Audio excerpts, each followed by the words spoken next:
नमस्कार, आप देख रहे हैं एबीपी गंगा। मैं हूं स्नेहलता। वक्त है उत्तराखंड प्राइम का। बड़ी खबर के साथ शुरुआत करते हैं, जहां दिल्ली से खबर मिल रही है कि आज उत्तराखंड भाजपा की लिस्ट जारी होगी। थोड़ी ही देर में भाजपा की लिस्ट सामने होगी और माना जा रहा है कि 60 सीटों पर प्रत्याशियों का नाम सामने आ सकता है।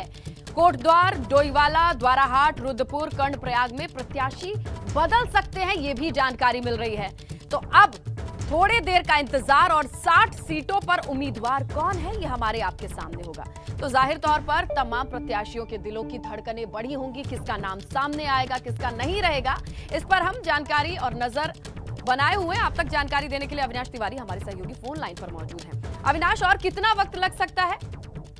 तो देखिए, औपचारिक ऐलान 1:30 बजे होगा। मुख्यमंत्री पुष्कर सिंह धामी इस वक्त बीजेपी मुख्यालय में पहुंच चुके हैं और इसके साथ साथ अगर बात करें तो चुनाव प्रभारी प्रहलाद जोशी भी बीजेपी मुख्यालय में पहुंच चुके हैं। 1:30 बजे का समय दिया गया है भारतीय जनता पार्टी की ओर से, ये आधिकारिक तौर पे कि 1:30 बजे हम उत्तराखंड के नामों की घोषणा करेंगे और 1:30 बजने में अगर अभी बात करें तो आधे घंटे का वक्त बचा हुआ है। इसके बाद बीजेपी अपने तमाम सारे उम्मीदवारों के नामों की घोषणा करेगी। 60 सीटों पर उम्मीदवारों के नामों की घोषणा आज की जाएगी। इसमें अगर बात करें जो 5 सीटों पर हमको जानकारी मिल रही है कि यहाँ पे प्रत्याशी बदले गए हैं, क्योंकि पूर्व मुख्यमंत्री त्रिवेंद्र सिंह रावत ने चुनाव लड़ने से मना कर दिया था, तो ऐसे में डोईवाला से नए प्रत्याशी और इसके साथ साथ अगर बात करें तो कोटद्वार से जिस तरीके से हरक सिंह रावत विधायक थे उनको पार्टी ने निष्कासित कर दिया है, तो वहां पे भी नए प्रत्याशी। इसके अलावा द्वारहाट से भी महेश नेगी की जगह पे दूसरे को टिकट दिया जा रहा है। और अगर बात करें तो इसके अलावा कर्णप्रयाग और भी तमाम सारे अन्य सीटों पर ऐसी है कि जहाँ पे अलग प्रत्याशी, दूसरे प्रत्याशी घोषित किए जा रहे हैं। तो बीजेपी ने अपना सर्वे करवाया था 3 दफे। एक बार अगर बात करें तो जुलाई अगस्त में सर्वे करवाया था,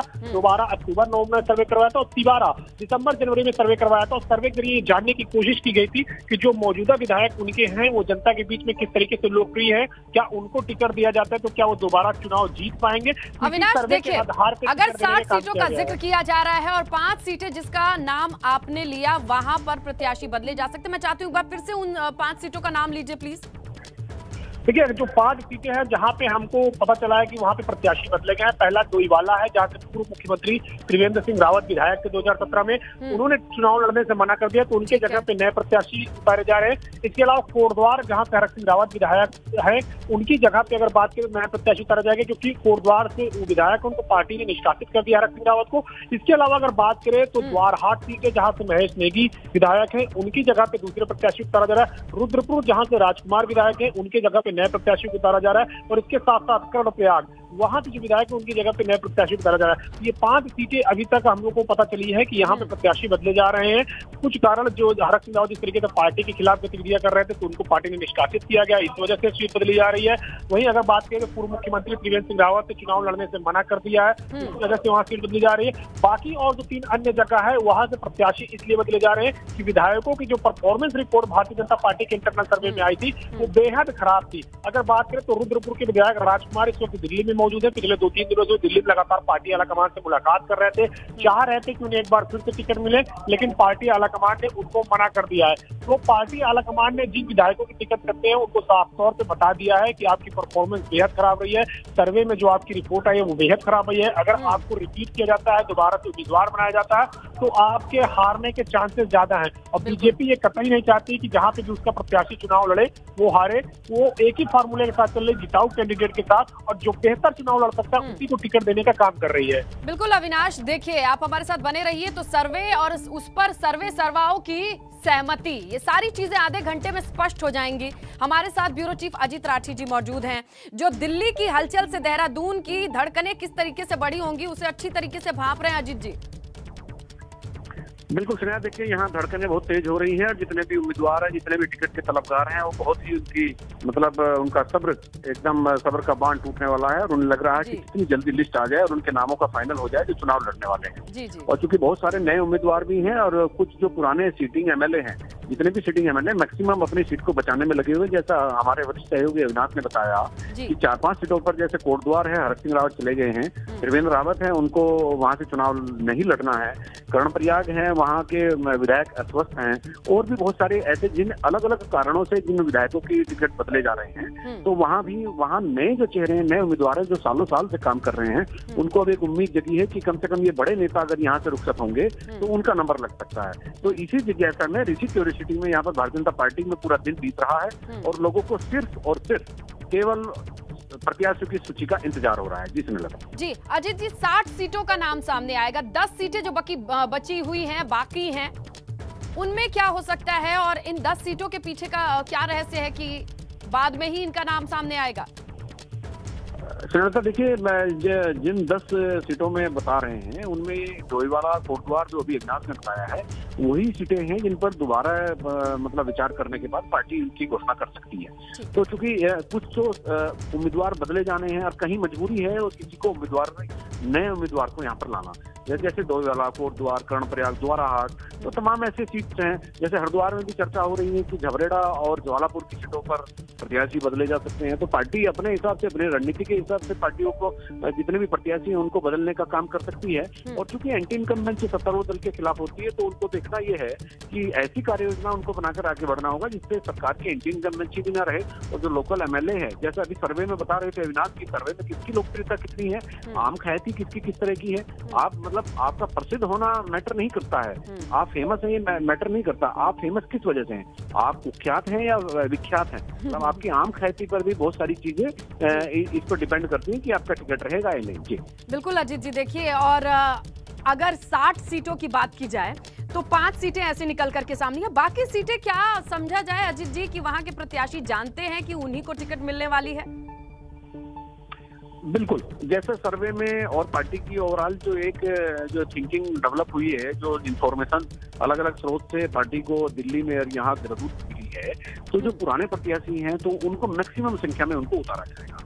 क्योंकि देखिए स्नेहलता, मैं एक पुराना वाकया दोहराना चाहता हूं कि जब 2012 का विधानसभा चुनाव हो रहा था, तो उस समय सारे टिकट तत्कालीन मुख्यमंत्री बीसी खनूरी और पूर्व मुख्यमंत्री भगत सिंह कोश्यारी ने बांटे थे। दोनों के बीच एक राजनीतिक संधि हुई थी और कोश्यारी को ये कहा गया था कि आप चुनाव जीतने के बाद आपको मुख्यमंत्री बनाया जाएगा।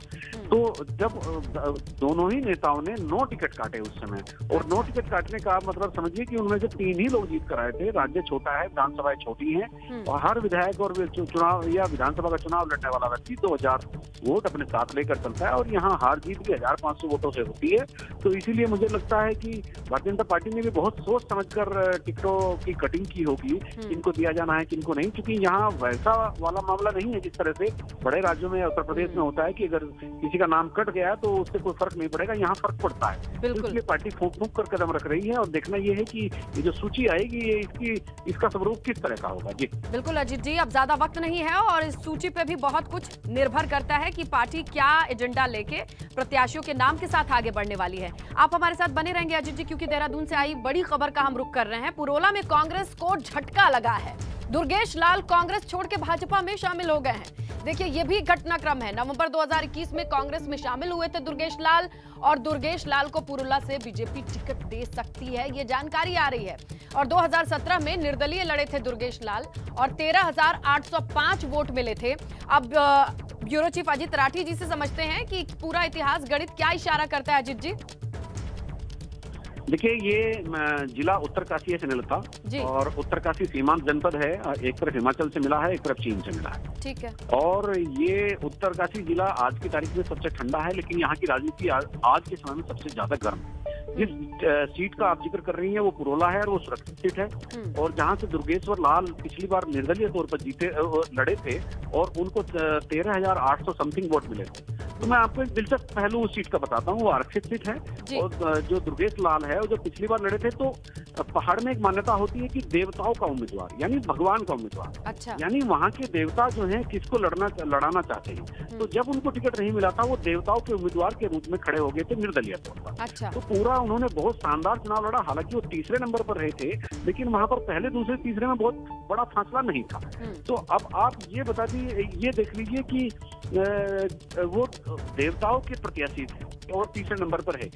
अभी इसलिए कांग्रेस में गए थे वो ताकि उनको टिकट हो जाएगा, लेकिन वहां ऐसी उम्मीद नहीं दिखी, तो वो भारतीय जनता पार्टी में वापस आ गए। ये सीट है पुरोला, और उसकी बगल के लगी हुई सीट है यमुनोत्री। यमुनोत्री से भी सूरत राम नौटियाल पिछली बार चुनाव लड़े थे बगावत करके भारतीय जनता पार्टी से, और वो टिकट चाहते हैं। उन्हें सूचना मिल रही है उनका टिकट नहीं हो रहा है, वो भी आज शाम तक पार्टी छोड़ सकते हैं।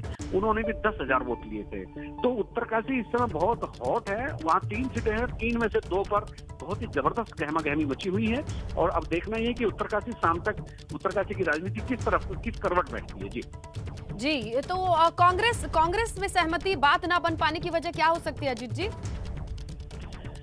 देखिए, सहमति चूंकि ये है कि जो पुराने एक विधायक हैं वो कांग्रेस में चले गए हैं और वो पूर्व में विधायक भी रह चुके हैं, तो कांग्रेस समझती है कि पुरोला से उनको टिकट दिया जाना ठीक होगा। अच्छा। और दुर्गेश लाल की दावेदारी इसीलिए थोड़ी हल्की पड़ गई, इसीलिए उन्होंने ये पाला बदल कर लिया और वो दूसरी तरफ भारतीय जनता पार्टी में आ गए हैं कांग्रेस को झटका देकर। लेकिन मतलब उनकी एक सबसे महत्वपूर्ण बात स्नेहलता ये है कि वो निर्दलीय रहते हुए 13,800 वोट ले गए थे, यहाँ 15,000 16,000 वोट पर पहाड़ में विधायक बन जाते हैं। तो ये एक महत्वपूर्ण बात है और ये दोनों दलों को सोचना होगा कि ऐसे निर्दलीय अगर विद्रोह करके निर्दलीय खड़े हो रहे हैं फिर से, तो किसी न किसी राष्ट्रीय दल को क्षति पहुंचाएंगे। बिल्कुल अजीत जी, अब एक और बड़ी खबर है, दर्शकों तक पहुंचाएंगे, क्योंकि कर्नल विजय रावत को टिकट मिल सकता है, ये खबर मिल रही है। और कौन है कर्नल रावत? सीडीएस बिपिन रावत के भाई हैं विजय रावत। तो अब उनके टिकट पर चर्चा चल रही है, ये बड़ी खबर है, क्योंकि अब आधे घंटे के भीतर टिकट भाजपा की ओर से 60 नामों पर स्पष्ट हो जाएगा। लेकिन इससे पहले किस तरीके की उठापटक है, ये हम आपके सामने रख रहे हैं। सीडीएस बिपिन रावत के भाई है विजय रावत, उनको भी टिकट मिल सकता है, ये इस वक्त की बड़ी जानकारी है। और इन्होंने भाजपा ज्वाइन करी थी और अब टिकट की सुगबुगाहट तेज है। अजीत जी से जानेंगे कि कितनी संभावनाएं इनकी बनती हुई दिखाई दे रही है। अजीत जी, श्रीलंका, देखिए, सीडीएस जनरल रावत इस देश में बहुत बड़ा नाम है सैनिक पृष्ठभूमि में, और वो चूंकि पहले सीडीएस थे देश के, उनकी अपनी मान्यता है, अपनी फॉलोइंग है और खासतौर पर पहाड़ से वो ताल्लुक रखते थे, पौड़ी जनपद के रहने वाले थे। और तो यहाँ पहाड़ में उनके प्रति, चूंकि सैनिक बाहुल्य प्रदेश है, तो उनके प्रति काफी एक सम्मान यहाँ पर रहता है। और उनके भाई भी चूंकि रिटायर्ड कर्नल है, तो विजय रावत, तो वो कल भारतीय जनता पार्टी में शामिल हो गए हैं। कल से चर्चा चली आ रही है कि वो शायद उनको डोईवाला से टिकट दिया जाए, जहां से अभी पूर्व मुख्यमंत्री त्रिवेंद्र सिंह रावत विधायक हैं। तो विजय रावत को से दो दिशा में साधना चाहती है भारतीय जनता पार्टी टिकट देकर। एक तो ये कि वो डोईवाला से या जिस भी सीट से चुनाव लड़ाना चाहती है, क्योंकि उनकी पैतृक सीट चौबट्टा खाल और लंचडौन कोई सी एक होती होगी, क्योंकि बहुत बड़ा एरिया है। तो दोनों में से कहाँ टिकट लड़ाएंगी पार्टी, उनको कहाँ से निर्णय लिया है। लेकिन उनके माध्यम से दो तरह के उन्होंने निशाने साधने की कोशिश की भारतीय जनता पार्टी ने। एक तो जो सीडीएस को लेकर के, जो सीडीएस के निधन को लेकर जो सिंपैथी यहाँ उपजी है, उसको कैश कराना है। और दूसरा, सैनिक बाहुल्य प्रदेश में कर्नल विजय रावत को चुनाव लड़ाकर ये भारतीय जनता पार्टी साबित करने की कोशिश करेगी कि हम जो है सैनिकों का कल्याण का काम चाहते हैं। 1 रैंक 1 पेंशन से लेकर आज तक जितना भी आर्मी के लिए किया है, वो भारतीय जनता सर्वाधिक किया है। तो ये 2-3 चीजें हैं, 2-3 लक्ष्य साधने के साथ ही एक ही तीर से कई निशाने करने की कोशिश में भारतीय जनता पार्टी। जी बिल्कुल अजीत जी, तो इस तरीके से उत्तराखंड की सियासत कितनी गर्म है अंदाजा लगाया जा सकता है और आधे घंटे के बाद नामों का भी पटाक्षेप हो जाएगा। अजीत जी, आपका बहुत शुक्रिया तमाम जानकारी के लिए। चलिए हम आगे बढ़ते हैं और दिल्ली का रुख कर लेते हैं, क्योंकि आज उत्तराखंड भाजपा की लिस्ट जारी होनी है। अब से थोड़ी ही देर बाद ये लिस्ट सामने आएगी। 60 सीटों पर प्रत्याशियों का नाम सामने आ सकता है, ये बड़ी जानकारी है। इस बीच ये भी जान लीजिए कि कोटद्वार, डोईवाला, द्वाराहाट, रुद्रपुर, कर्णप्रयाग में प्रत्याशियों की बदलती हुई संभावना नजर आ रही है। ये सीटें हैं जो यहाँ प्रत्याशियों के नाम अभी अप्रत्याशित बताए जा रहे हैं। हालांकि थोड़े देर में ही 15 से 20 मिनट के बीच में ये स्पष्ट हो जाएगा कि इन 60 सीटों पर उम्मीदवारों के नाम क्या हैं, वो साफ हो जाएंगे। इसके लिए दिल्ली में सरगर्मी, हलचल बहुत तेज है। हमारे सहयोगी अविनाश इस पर नजर बनाए हुए हैं। तो अविनाश, अब तो ज्यादा वक्त नहीं रह गया है, 15 से 20 मिनट के भीतर ये साफ हो जाएगा। अविनाश जी, अगर बात करें तो अगले 15 मिनट में भारतीय जनता पार्टी अगर बात करें तो अगले 15 मिनट में भारतीय जनता पार्टी औपचारिक तौर पर अपने तमाम सारे प्रत्याशियों का ऐलान करने जा रही है। अगर बात करें तो मुख्यमंत्री पुष्कर सिंह धामी इस वक्त बीजेपी मुख्यालय पहुंच चुके हैं। उनके साथ मौजूद हैं चुनाव प्रभारी प्रहलाद जोशी। कुछ ही देर के बाद यहां पे चुनाव प्रभारी प्रहलाद जोशी और इसके अलावा बीजेपी के राष्ट्रीय महासचिव अरुण सिंह के द्वारा नामों की घोषणा की जाएगी। क्योंकि अगर बात करें तो 60 सीटों पर आज नामों की घोषणा की जाएगी, बाकी बची 10 सीटों पर अगले 3 दिनों के बाद नामों की घोषणा की जाएगी। क्योंकि जिस तरीके से देखिए, उत्तराखंड में बीजेपी ने 2017 2017 में 57 सीटें जीती थी, एक अपार बहुमत मिला था, अपार जन समर्थन मिला था। लिहाजा उसको किस तरह से फिर से दोबारा अर्जित किया जाए, इसको लेकर काफी मशक्कत हुई, काफी मंथन हुआ और इंटरनल सर्वे भी हुआ बीजेपी का कि आखिर कौन से उम्मीदवार है जो चुनाव जीत सकते हैं, उन्हीं को टिकट देने का काम किया जाएगा। फिलहाल पहली सूची में अगर बात करें तो 5 विधायकों के नाम अभी तक सामने आ रहे हैं जिनके टिकट को काट दिया गया है और उनकी जगह पे नए प्रत्याशियों को मौका दिया जा रहा है। चूंकि अगर बात करें तो जिस तरीके से सीडीएस जनरल बिपिन रावत भी उत्तराखंड से आते हैं, उनके भाई कर्नल विजय रावत ने कल बीजेपी ज्वाइन की। बीजेपी ज्वाइन करने के बाद उन्होंने साफ तौर पे कहा था कि वो चुनाव लड़ना चाहते हैं, लेकिन अंतिम निर्णय पार्टी का होगा। तो पार्टी उनको टिकट दे रही है क्योंकि उत्तराखंड सैनिक बाहुल प्रदेश है और सैनिक बाहुल प्रदेश में सैनिक को टिकट देने का काम भारतीय जनता पार्टी करने जा रही है। क्योंकि अगर आप देखें तो 2002 में जब 2002 में सरकार बनी थी और उसके बाद भगत सिंह कोश्यारी मुख्यमंत्री बने थे, तो उस वक्त भी सैनिकों को रिझाने के लिए भारतीय जनता पार्टी ने काफी काम किया था। और इसके बाद अगर बात करें 2012 में जब दोबारा से सरकार बनी थी, 2007 में माफ करिएगा, तो बीसी खंडूरी को वहां पे मुख्यमंत्री बनाने का काम किया गया था, जो कि लेफ्टिनेंट जनरल है सेना के अंदर। और इस बार भी अगर बात करें तो 2022 में जब चुनाव होने जा रहा है तो कर्नल विजय रावत को टिकट दिया जा रहा है, जो कि स्वर्गीय सीडीएस बिपिन रावत के भाई हैं, तो उनको प्रत्याशी बनाने का काम बीजेपी करने जा रही है। संदेश देना चाहती है कि उत्तराखंड के सैनिकों के सम्मान के साथ वो खड़ी है और सैनिकों को लेकर के चलेगी। हालांकि इसका कितना असर होगा ये 10 मार्च को नतीजे जब आएंगे तभी पता चलेगा। लेकिन आज अगर बात करें तो 60 प्रत्याशियों की जिनकी सूची आने जा रही है, उन सूचियों में अगर बात करें तो 5 विधानसभा सीट जो है अभी तक कंफर्म हो सकी है कि वहां के प्रत्याशी बदल दिए गए। उनमें अगर खासतौर से बात करें तो 2 प्रत्याशी ऐसे रहे हैं, एक हरक सिंह रावत जिन्होंने पार्टी के खिलाफ साजिश रची और इसके बाद उनको बहिष्कार कर दिया गया, उनका निलंबन कर दिया गया पार्टी के साथ। और इसके अलावा अगर बात करें तो पूर्व मुख्यमंत्री त्रिवेंद्र सिंह रावत, उन्होंने खत लिख के बाकायदा बीजेपी के राष्ट्रीय अध्यक्ष से अपील की कि उनको चुनाव न लड़ाया जाए, क्योंकि वो संगठन का काम करना चाहते हैं और संगठन का काम करते हुए बीजेपी को मजबूत करना चाहते हैं और दोबारा भारतीय जनता पार्टी की सरकार बनवाना चाहते हैं। तो लिहाजा बाकी जो 3 अन्य विधायकों के टिकट काटे गए वो इंटरनल सर्वे में उनकी परफॉर्मेंस के आधार पर काटे गए हैं, क्योंकि बीजेपी ने इस बार ये आधार बनाया था कि टिकट बेहद कम काटे जाएंगे, केवल ऐसे ही विधायकों के टिकट काटे जाएंगे जिनकी जीतने की संभावना ना के बराबर हो चुकी है, जिनको जनता किसी भी रूप में स्वीकार नहीं करना चाहती है दोबारा उम्मीदवार के तौर पर, उन्हीं विधायकों के टिकट काटे जाएंगे। तो इसी के आधार पर बीजेपी ने पिछले 6 महीनों के अंदर 3 बार अपने सर्वे करवाए कि आखिर एक विधानसभा क्षेत्र में जो उनके मौजूदा विधायक हैं वहां से क्या वो दोबारा चुनाव जीत सकते हैं। और जहां पे ये रिपोर्ट आई है कि वो दोबारा चुनाव नहीं जीत सकते हैं, वहीं के विधायकों का टिकट काटने का काम किया गया है भारतीय जनता पार्टी की ओर से। तो लिहाजा आज जब सीटों की घोषणा होगी तो 60 सीटों में से 55 सीटों में अगर आप देखिए तो पुराने प्रत्याशी हो सकते हैं, लेकिन 5 सीटों पे नए प्रत्याशी देखने को मिलेंगे, जहां पे फिर से एक बार बीजेपी उत्तराखंड में नारा दे रखी है कि अब की बार 60 पार। देखना यह है कि जिस तरीके से आज उम्मीदवारों के नामों की घोषणा होती है, क्या वो उम्मीदवार बीजेपी के उम्मीदों पर खरा उतरते हैं हो या मैदान, प्रत्याशियों के नाम पे बहुत बड़ा दांव खेला जाता है और ये नाम अब सामने आ जाएंगे, चंद मिनट की दूरी है। पुरोला में कांग्रेस को झटका लगता दिखाई दे रहा है, क्योंकि दुर्गेश लाल कांग्रेस छोड़कर बीजेपी में शामिल हो रहे हैं। नवंबर 2021 में ही कांग्रेस में शामिल हुए थे दुर्गेश लाल, निर्दलीय लड़े थे पुरोला से और अब ये माना जा रहा है कि कांग्रेस से जब बीजेपी का दामन उन्होंने थामा तो उन्हें टिकट भी मिल सकता है। और ये स्पष्ट होगा अब से थोड़ी देर में, जब बीजेपी की ओर से 60 टिकटों पर उम्मीदवारों के नाम स्पष्ट हो जाएंगे, तो इसमें इनका नाम होगा कि नहीं ये भी क्लियर हो जाएगा। फिलहाल बीजेपी में जब शामिल हुए हैं इसी उम्मीद के साथ कि पुरोला से इनको बीजेपी से टिकट मिल सकता है। हालांकि किसको टिकट मिला है नहीं मिला है, 60 सीटें ऐसी हैं जिन पर अब से थोड़ी ही देर में ये बादल छट जाएंगे, नाम सामने होंगे, मैदान में कौन से उम्मीदवार होंगे ये क्लियर हो जाएगा। इस खबर पर हम लगातार बने हुए हैं। हमारे सहयोगी अविनाश तिवारी दिल्ली से पल पल की अपडेट हम तक पहुंचा रहे हैं कि किस तरीके की हलचल है। हालांकि 1:30 बजे प्रत्याशियों की लिस्ट जो है वो जारी हो जाएगी, तो 1:23 हो रहा है, ज्यादा वक्त है नहीं और 5 सीटों पर प्रत्याशी बदल सकते हैं, सूत्रों से हमें ये जानकारी मिली है। और उन 5 सीटों में डोईवाला, कोटद्वार ऐसी जगह है जहां पर प्रत्याशी बदले हैं और 5 सीटों पर बदलाव के अलावा माना जा रहा है कि बाकी सीटें 3 राउंड के सर्वे के बाद ये भापी गई हैं, आंकी गई हैं कि भाई यहां पर पुराने नाम को ही रिपीट करना सही रहेगा। हालांकि ये सारी चीजें थोड़ी देर में स्पष्ट भी हो जाएंगी, लेकिन दिल्ली में इस वक्त इस बात की बस घोषणा की जानी है।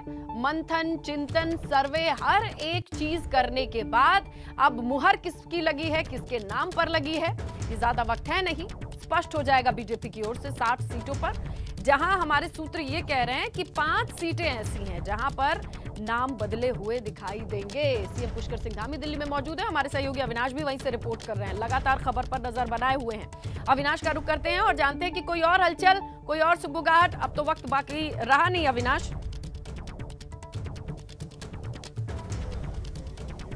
देखिए स्नेहलता अगर बात करें तो अभी 5 से 10 मिनट के बाद भारतीय जनता पार्टी की पीसी होने जा रही है। पीछे मंच पूरा लगा हुआ है और यहाँ पे बस इंतजार हो रहा है चुनाव प्रभारी प्रहलाद जोशी का और इसके साथ साथ राष्ट्रीय महामंत्री अरुण सिंह का। वही दोनों यहाँ पे आएंगे और तमाम नामों की घोषणा करेंगे, क्योंकि अगर बात करें तो जिस तरीके से उत्तराखंड में विधानसभा चुनाव होने हैं और उत्तराखंड का इतिहास रहा है कि कोई भी सरकार दोबारा सत्ता में नहीं आ सकी है, लेकिन बीजेपी इस बार आश्वस्त है कि कांग्रेस उनके मुकाबले कमजोर है। कांग्रेस में आंतरिक कलह की वजह से वो एक बार फिर से उत्तराखंड में इतिहास रचते हुए दोबारा सत्ता अर्जित करेंगे।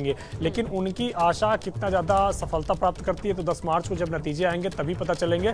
लेकिन फिलहाल यहाँ पे बीजेपी अपनी पूरी तैयारियां कर ली है और आज जब उम्मीदवारों की घोषणा की जाएगी, इसके साथ ही उत्तराखंड के अंदर तमाम सारे उम्मीदवारों के साथ बड़े स्टार जो कैंपेनर हैं वो भी प्रचार करना शुरू कर देंगे। क्योंकि इस बार जिस तरीके से चुनाव आयोग ने बाउंडेशन लगा रखे है कि 300 लोगों तक की ही जो सभा है वो की जा सकती है इंडोर स्टेडियम में या इंडोर ऑडिटोरियम में, इसके अलावा डोर टू डोर कैंपेन ही किया जा सकता है। तो उसी के आधार पर बीजेपी ने अपनी पूरी प्रचार की रणनीति बनाई है और इसके साथ साथ पूरे उत्तराखंड में वर्चुअली किस तरीके से अपने संदेश को पहुंचाया जा सकता है, इसको लेकर भी तैयारियां भारतीय जनता पार्टी ने कर ली है। 60 उम्मीदवारों की पहली सूची आज जारी की जाएगी और इसके बाद अगर बात करें तो उम्मीदवारों की सूची जारी करने के बाद तमाम सारे जो उम्मीदवार हैं उनको पार्टी का जो सिंबल होता है वो कल अलॉट कर दिया जाएगा। उसके बाद तमाम सारे उम्मीदवार अपने नामांकन की प्रक्रिया शुरू कर देंगे।